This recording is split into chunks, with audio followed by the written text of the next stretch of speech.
Alright, let's talk about similarity in right triangles. Now, this is special because every right triangle can very easily be split into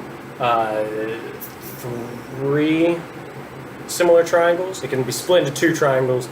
Each of those triangles are similar to each other, and each of those is similar to the original triangle. So, first, let's talk about how to generate these triangles. An altitude from the right angle of a right triangle will split the triangle into two similar triangles that are similar to the original, which is what I just said. So let's draw a picture. Now I like to draw these on their side, if you will. So here we have a right triangle. It's a right triangle because I say so. The altitude from the right angle, an altitude goes from an angle perpendicular to the opposite side. Now, how do I immediately know that all of these triangles are similar? Well, this smallest triangle shares this angle and a right angle with the original, because the small triangle has this same angle as the big triangle. Well, there's angle, they're similar. In the same way, the medium triangle shares this angle with the big triangle. So there's one angle that has the same. The right angle is the second angle that has the same. So the medium triangle is similar to the big triangle. And if the medium triangle is similar to the big triangle and the big triangle is similar to the small triangle has to be similar to the medium triangle. A little bit of the transitive property there. Anyway, there are three similar triangles. And that's how you would generate them. So here's an example. If I have these three, this right triangle, now it's a right triangle. If I drop this altitude, I have that angle, and again, the small triangle shares this angle and the right angle. The medium triangle shares this angle and the right angle. So all the triangles are similar. Now, this brings us to the geometric mean, which is an interesting property, or an interesting way of figuring this out. X is the geometric mean of A and B if A is to X as X is to B, or AB equals X squared.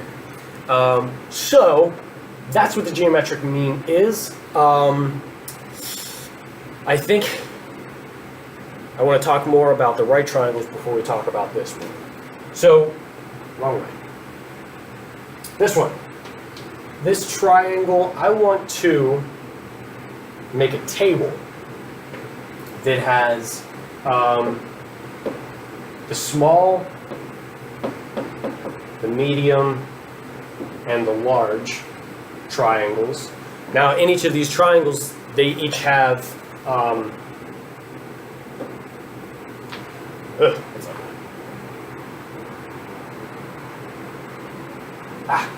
okay, for each of these triangles, they each have a small, a medium, and a large side.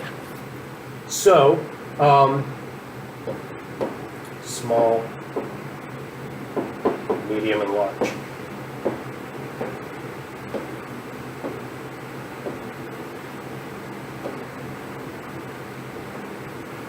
We're going to use this to make some proportions. Oh.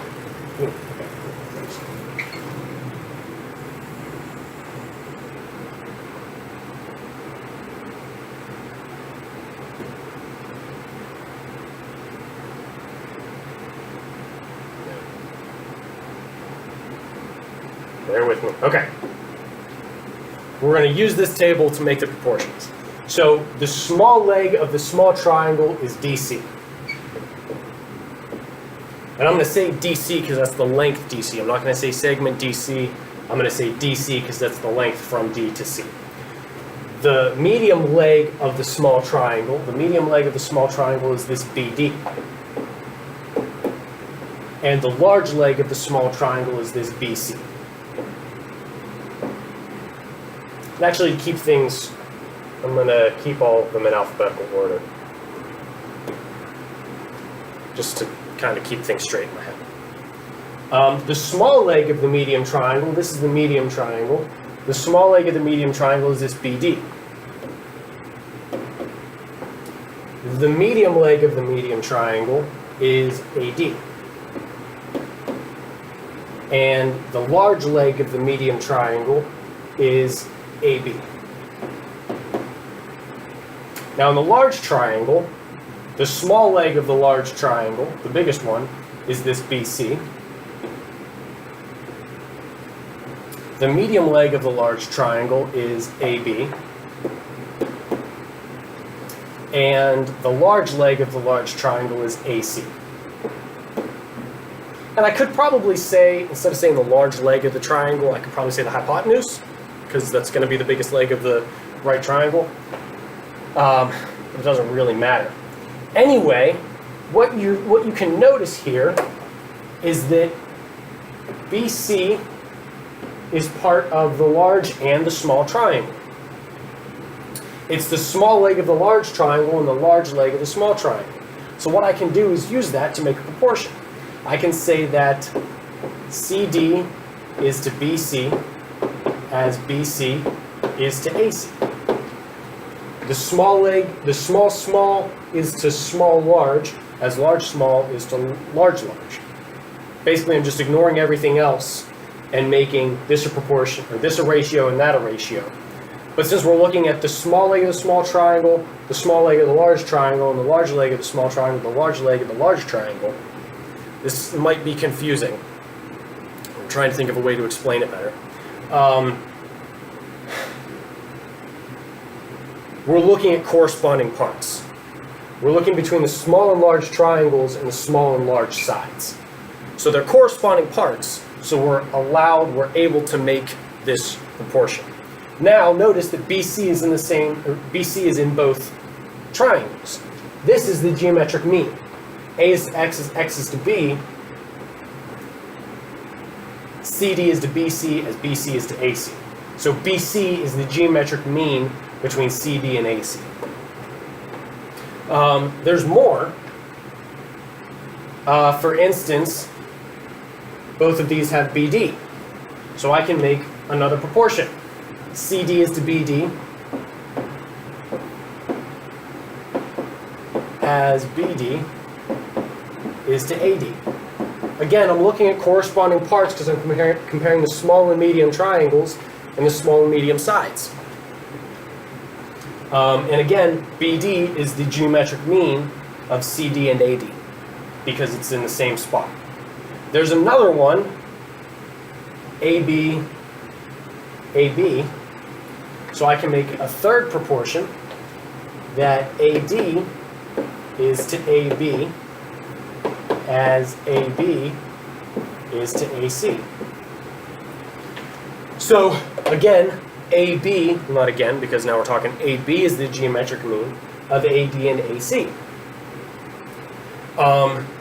So this is how geometric mean is used. Now setting it up, I would not try and remember that the large leg of the medium triangle and the medium leg of this large triangle is the geometric mean between the medium, and large.